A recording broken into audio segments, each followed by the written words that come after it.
Hello,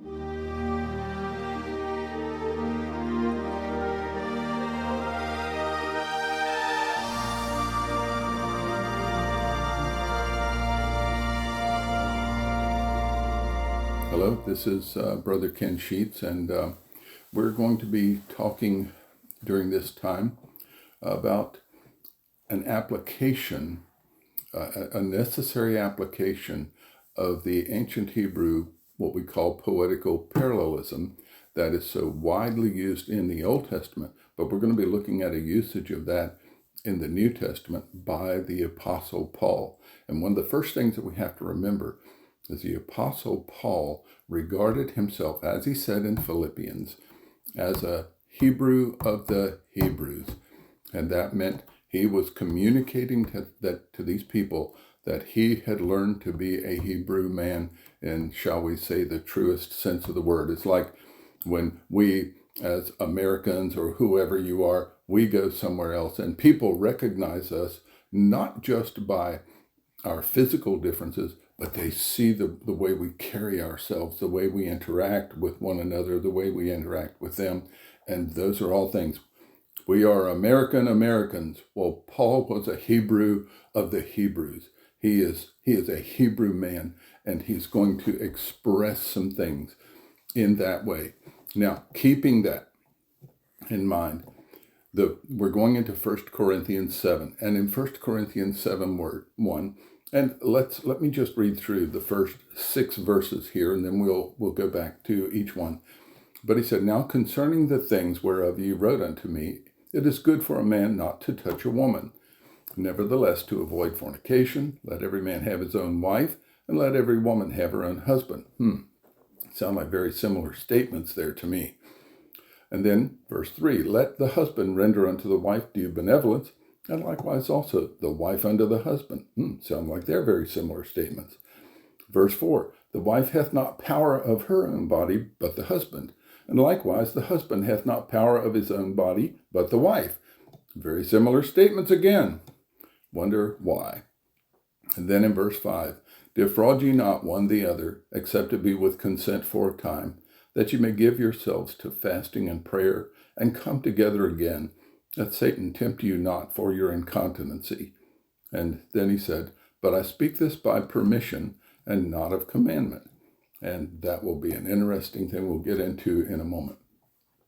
But when we go back to verse 1, one of the things that we're going to see immediately here, when we compare different translations, you can look in multiple translations, and they will have this idea, they'll have some kind of an idea of fastening to or attaching to, and some translations even have a kind of a sexual contact expressed in their relation. It's good for a man not to touch, like it's good for a man not to marry, it's good for a man not to have sexual relations with a woman. You know, those things, when you see that in the translation, quite honestly, just a simple fact, you need to get a different translation, because that kind of translation in this text where the scripture says it's good for a man not to touch a woman, the translators who came up with this alternate concept that it's not just touch, it was not just even fastening on or holding on to, but that it actually had some kind of a sexual, physical, bodily contact connotation where there was something going on more than, shall we say, simple touch. And when you see that in a translation, you need to understand that the translators and the editors of that translation who allowed that translation to stand had to have some kind of, quite honestly, a deranged sense of what the scripture was saying and what Paul was trying to communicate here. He was not communicating anything with respect to sexual relations. Indeed, if you look at the word that is translated touch, and you go through the New Testament, its basic meaning is the idea of bringing yourself into contact with something else. This word, this verb, is actually in what's called the middle voice in Greek, which means the subject is doing the action and the action's coming back to him. That is, he's doing it himself. He's doing it to himself. And in this case, that's what's happening. So when someone touches something, they are bringing themselves into contact with this other object, whatever it is. Catch the word. They're bringing themselves into contact. And so in this case, when Paul said, it is good for a man not to bring himself into contact with a woman. Now, the first thing you think of is, wow, as some people have said, well, it means we shouldn't get married. Consider the Apostle Paul is a godly man. He is writing under the influence of the Holy Spirit of God. He is a holy man of God who is writing this. And he knows the design of God, what God built in the very beginning. He designed men to have women, one man, one woman, one woman, one man. He designed it to be that way. And they were to fill up the earth. They were to be productive and to fill the earth. And so is he going to say, oh, no, it's better for you not to even touch a woman. So you don't get married, you don't do anything. That is totally against the design of God. And Paul was not saying that. And when you look at all the uses of this verb, virtually almost all of them, and it may be all, I don't remember exactly every detail, but I know most of them by far, they are in that middle voice, meaning that it's good for you not to bring yourself into contact with a woman. But see, you don't take that just like so many other things. You don't, oh, look at what Paul said. You don't take one statement of the revelation of God and let that one statement supersede and eliminate every other statement of the Word of God. It is all one complete, integral, perfectly integral revelation of the design of God, all these design criteria. So when he says it's good for a man not to touch a woman, if you are a male human being and you know women, you will also understand why he would say that. Because when a man touches a woman, and I can tell you, this can happen even in churches where men and women will shake hands sometimes.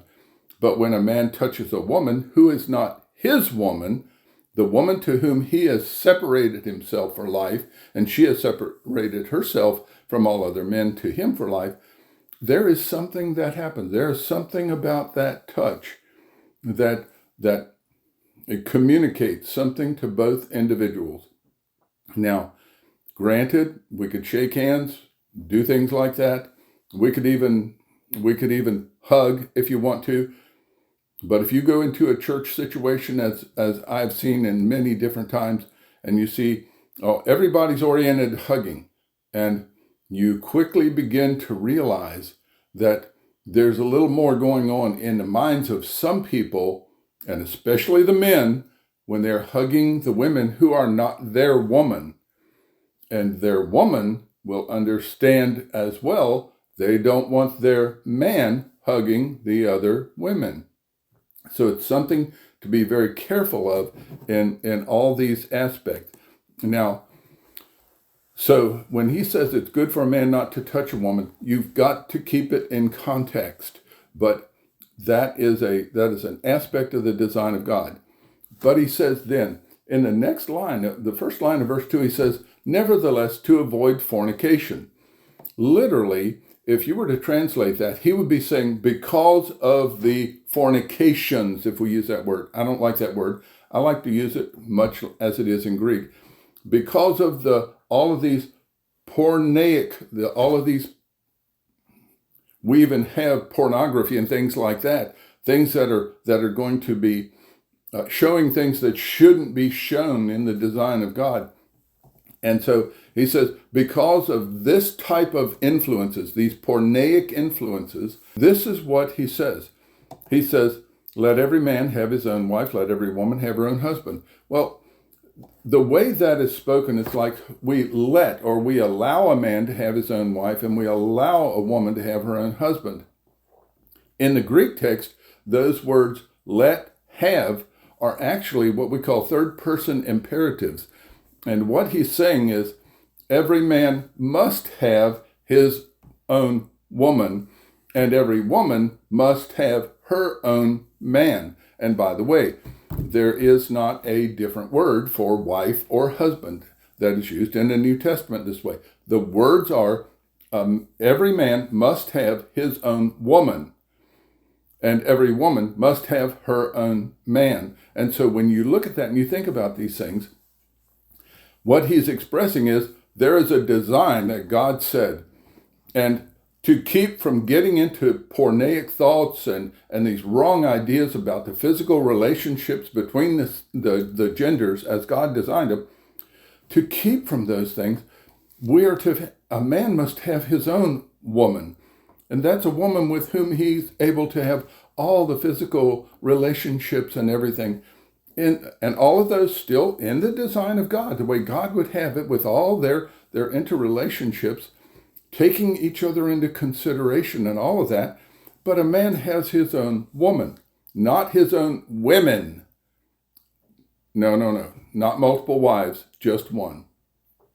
And every woman has her own husband, her own man. One man, one woman. And God designed it that way to be a help against all of these porneic influences, all of the influences that are out there in the world, to try to turn us into doing those things which are going to compromise our relationship with the Creator.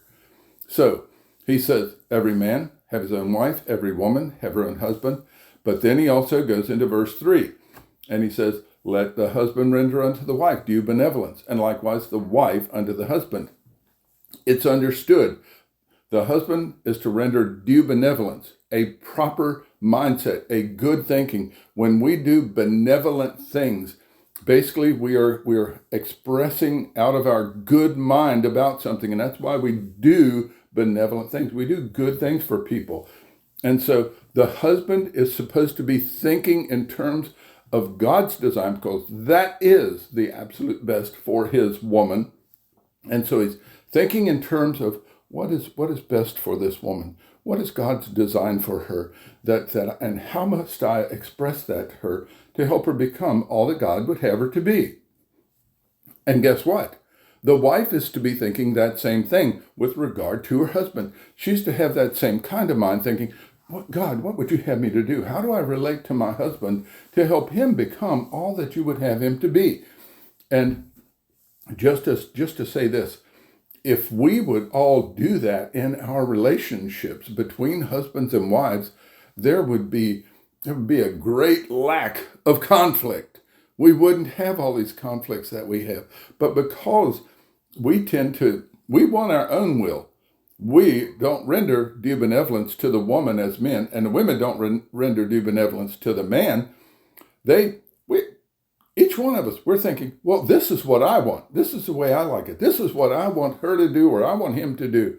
And that is not a proper mindset. That is not due benevolence. So, does this involve the bodies of the man and his woman and the woman and the man? Does it involve those things? Absolutely. Because God designed the physical relationship between the man and the woman especially for the purpose of bearing children and filling the earth. Having children, those little arrows that we try to keep straight throughout their life so that they'll go in the design of God. And he knows how we are, and the Apostle Paul is expressing that. And what happens, let me just say it this way, what happens very often in a marriage of two young people or not so old people, they tend to enjoy each other's bodies. They enjoy physical relationships and things like that. But at some point in time, as they relate to one another, and especially when they relate to one another in ways that are not truly loving, not true due benevolence to one another, then feelings arise in each one, and they begin to part. They begin to separate in their relationship. Oh, yes, they're still married. They still, quote unquote, love one another, but there's an alienation that has developed between them. And when that alienation develops, then you realize, wow, now this thing called physical intimacy, guess what? And especially after a woman has had a couple of children, and the relationship between her and her husband has begun to experience that alienation between the two of them, and now she has children, and she pours her life into her children, and the children become more important in her relationships than her relationship to her man. The man senses that same thing, and then he begins to react and respond to her even more improperly, and thus he begins to get his, where's he going to go to get his relationship? He has to go outside somewhere. It may not be, if he is a godly man or seeking to be a godly man, he may not go out and seek another woman. But then what he will become, some people call them workaholics.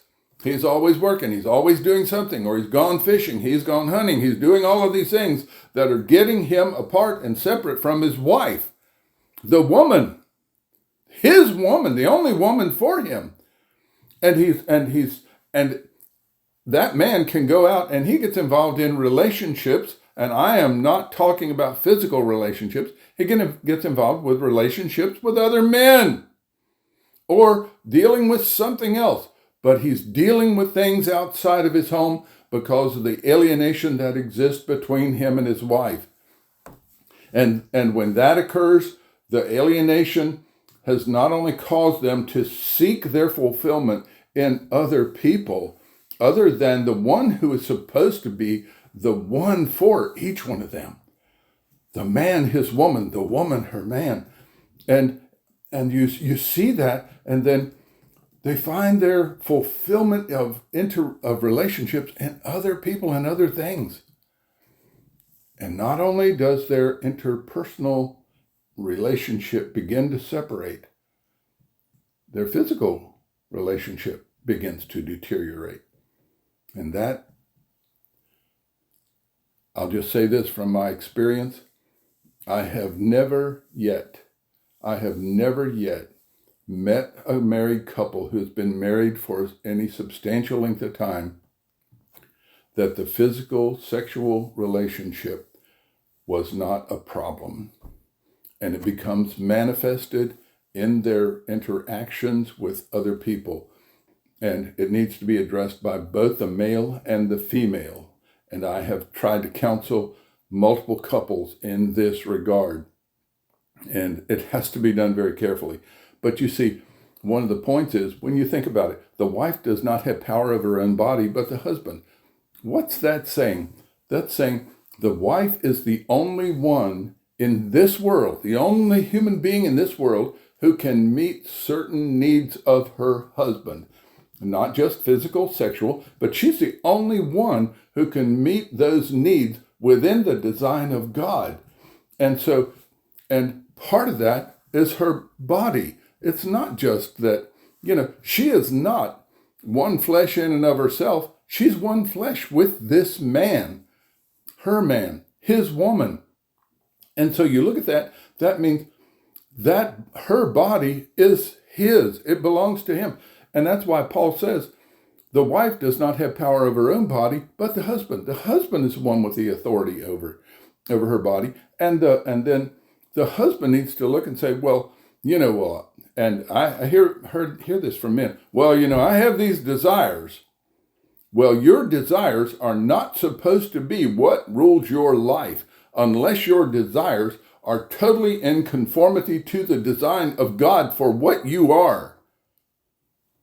So your desires need to be subordinated to who you are in the sight of God and what his design is. And if you are letting your desires rule you, then you are building on sand and you are destroying your marriage. And the same kind of thing for the wife. And it's happening all the time. And you think about it. Why would God put this so openly in this context? And why would he put it in this way that, let every man have his own wife, let every woman have her own husband? You know what that's saying? You could put it into one statement. Every individual must have his or her own spouse. The two statements could have been put into one statement, one summary statement, But God used in this place, through the Apostle Paul, synonymous Hebrew poetical parallelism to indicate, listen, this is not just a general statement for you to figure out whether it applies to you. Every man, and every woman needs to be paying attention to this. And when you get to verse 3, the husband rendering due benevolence to the wife, and the wife rendering the same to her husband, having that good mindset towards the other, towards your partner. That is not just, he could have said, and every one of you must have the proper mindset towards his or her spouse. He could have said it that way, but God moved him to write this in a form of poetic parallelism, and it's synonymous, so that we would see, yes, that it could be said in one statement, but he's making it clear that it's for every husband and for every wife, every man and every woman. So you can see the power of this that's coming through it. And then when you get down to the power of the body, it's the exact same thing. The wording, if you would read your King James Version, listen to this. The wife hath not power of her own body, but the husband. And then we have this conjunction phrase, and likewise also, the husband hath not power of his own body, but the wife. You know, you can't get much more synonymous in this type of a parallelistic relationship. This is clear.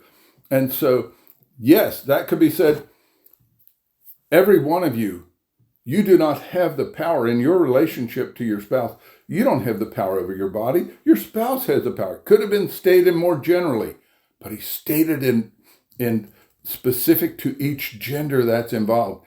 And you'll notice, never, not in one of these, does he say, y'all women, or all of you women and all of you men. He didn't do it in a plurality. He specifies individually.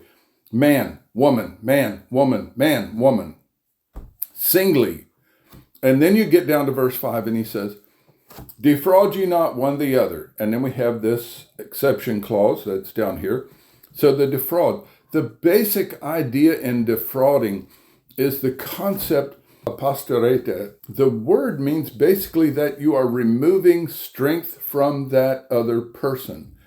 So when he says defraud ye not one the other, so in a husband-wife relationship, the husband is not to be removing strength from his wife, and the wife is not to be removing strength from her husband. And let's say it's with regard to the body, in this case, to the physical body. That means the wife is not withholding herself from her husband unduly within the design of God. She's not withholding herself from her husband because her emotions are saying, I don't want to. Your emotions are not to control, woman.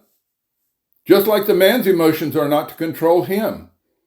God did not design us to be controlled by emotions, but by knowledge and understanding of his will and his design. And so when she says, when there's that time, everything is appropriate for that potential physical relationship between the two, and one of them says no. And I can tell you from experience, broad experience, it's typically the wife who is the one who is the no, the naysayer in that relationship. And you know, she's looking at it because this is the way she feels about it. She doesn't want to do this. She doesn't think it's right to do it now, but that's her concept. And what happens is, as she does that once, okay, that's fine. Twice, 3 times, 4 times. She is continually weakening her husband.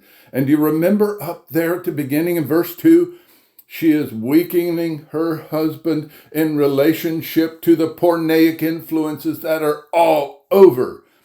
Open your eyes, ladies. The men are seeing women all over who are exposing their bodies, even when they're fully clothed. They are exposing their shapes and things like that, or they're exposing portions of their body that should never be seen by others, and it's happening everywhere. And and then he is seeing these things. He may not want to be affected by them, but he's a male human being. He desires to have his woman, but his woman says, no, no, no, no. And every time she says no, she is defrauding him. She is removing strength from him with respect to those ungodly influences that are out there that are wanting to draw him in, so he violates the design of God. So you think about this. What about the husband? When the husband relates to the wife in a way that makes her not want to have relations with him, when he does that, and he may do it once, okay, and she can get over that, and then he does it again, and then he does it again, and again, and again, and he is removing strength from her to be the woman that God designed her to be. And listen, I have seen this many times. The woman then goes outside of her marital relationship, and she's not looking for physical relationship with a man. What she's looking for is a man who, and they'll often say it this way, somebody who will talk to me, somebody I can talk to and interact with, somebody that I can have just normal human interaction with. And when that's not there from the husband, and that there are many other aspects that are like this, but when that's not there from the husband, every time the husband does it, every time he does it, it's another aspect of his defrauding his wife. He is removing strength from her. And what must happen here is what Paul said in the next part of verse 5. He said, you don't do this. You don't do those things that are going to remove strength from your partner, whether the man from his woman or the woman from the man. You don't do that. It's contrary to the design of God, unless, and here is his exception, unless it's going to be with consent. That means you are basically agreeing. The husband and the wife, the man and his woman, the woman and her man are in agreement to this for a time, that they're going to do these things that would normally remove strength from one another, but they're going to realize it's for a time so that we can give ourselves to other aspects of God's design. In this case, he says, to fasting and prayer. Just withholding yourself from things that you might enjoy doing and interacting with God, communicating with him. And then he says, and come together again. So you think about this. No man becomes so holy that he is not to have proper relationship to his woman. And no woman becomes so holy that she is not to have proper relationships with her husband. Neither one can become so holy if they think they have become so holy that now I can just do these things and my wife or my husband, well, they'll just have to put up with it. And they're so holy, they are out of the will of God and they do not know the design of God. And I've seen many like that. I've dealt with people, a wife in her 40s who said, we're not doing that anymore, relating to the physical sexual union. And she said, we're not doing that anymore. I'm not doing that. Well, guess what? Her husband, what does it do to their relationship when she just takes on herself and says, no, I'm not doing that anymore? Because she's got the wrong idea of what that relationship is in the design of God. Who's preaching this truth in our churches? It needs to be stated. And all we're doing is we're you just need to do it. You just need, and if you come to church and you pray and you give and you do all we tell you to do, you'll be a good Christian. Well, I know a lot of quote unquote good Christians, and in my Virginia vernacular, they ain't good Christians. Plain and simple. They're good Pharisees. They're keeping the law of that assembly of believers. but they have lost the design of God in their relationship to the spouse. The man from his woman, the woman from her man. And then they have opened the door in the life of the spouse for Satan to tempt that spouse. And then when the spouse violates, the wife blames the spouse for giving in to the temptation. Or the husband blames his wife for giving in to the temptation. Illustration, I dealt with a couple where the woman at a very young age said, you don't treat me the way I want you to treat me, so therefore I'm not going to have physical relations with you anymore. And in their arguments, as the arguments escalated and such, she said, if you want a woman, why don't you go out and find you a prostitute? Go out and get a prostitute. Now think about it a moment. These are two people, Bible college graduates. They have, and they are in church. They're in a good church. And now they have their relationship has so deteriorated.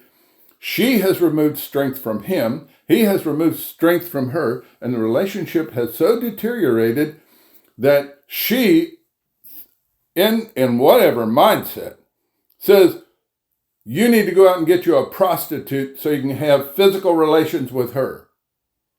She's telling him to do that. And it didn't happen that she said it just once. She said it multiple times.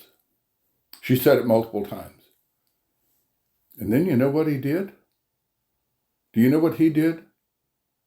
Because they were both so far from God's design in their relationship, he started going to prostitutes. Yeah, he went to prostitutes to have physical relations. He wasn't looking for love. He wasn't looking for a relationship. He wasn't looking for what God would have in that marital relationship. He was looking for physical, sexual involvement. And then the wife found out. Then she blamed him. She blamed him for that. And for a long time, she would not accept her own blame in the situation. But when they talked to me, she confessed, she admitted, I was wrong. And I told him to go get a prostitute, and he did. And now our marriage is destroyed. You see, there are porneic influences out there. And one of the porneic influences begins with the very touching of the woman when it's inappropriate to do so, because the man senses something and the woman senses something as well. And so those inappropriate touches, and there are so many other porneic influences, and that's why Paul said, man, you need to have your own woman. Woman, you need to have your own man. And this has got to be the focus of your relationships in that way. You, husband, render unto her that good mindset that God designed you to have toward her. And wife, you do the same unto your husband. And wife, you don't have, isn't it interesting? In verse 2, he began with the man and then went to the woman. In verse 3, he began with the man and then went to the woman. But when it came down to the power of the body, he began with the wife, and he says to the wife first, woman, you don't have power of your own body, but your man does. And then he repeated it for the husband. And that is not by accident. It's not just a simple grammatical change. God knew what women were like and what happens in marriages and how people defraud one another, removing strength, and how they do it with respect to their bodies.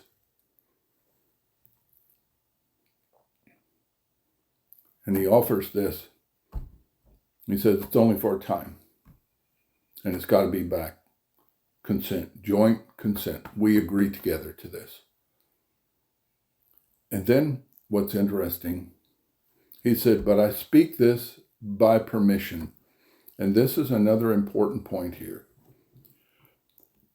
it's as though, and I've heard this from many, many men and preachers and teachers, and they said, well, see, this is not the design of God. This is just Paul speaking by permission. It's as though Paul was given permission by God to say something that was not really God's design.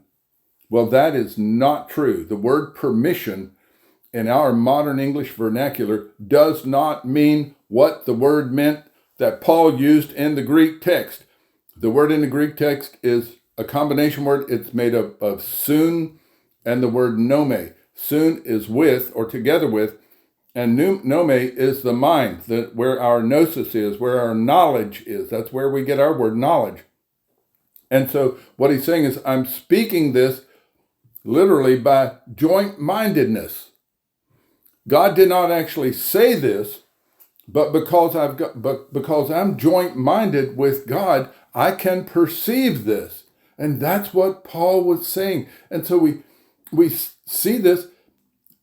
Yeah, did God say, thou shalt not do? No. But God used the Apostle Paul and the joint-mindedness which Paul had with God to say, these are the things. You need to follow these things. This is my design to help you to avoid all of those porneic influences and all of those influences that would separate you, and all of those influences that would break up your marriage and your relationship to your man or your woman. And then I'm going to put it in the words of the Apostle Paul, because Paul is joint-minded with me to write this.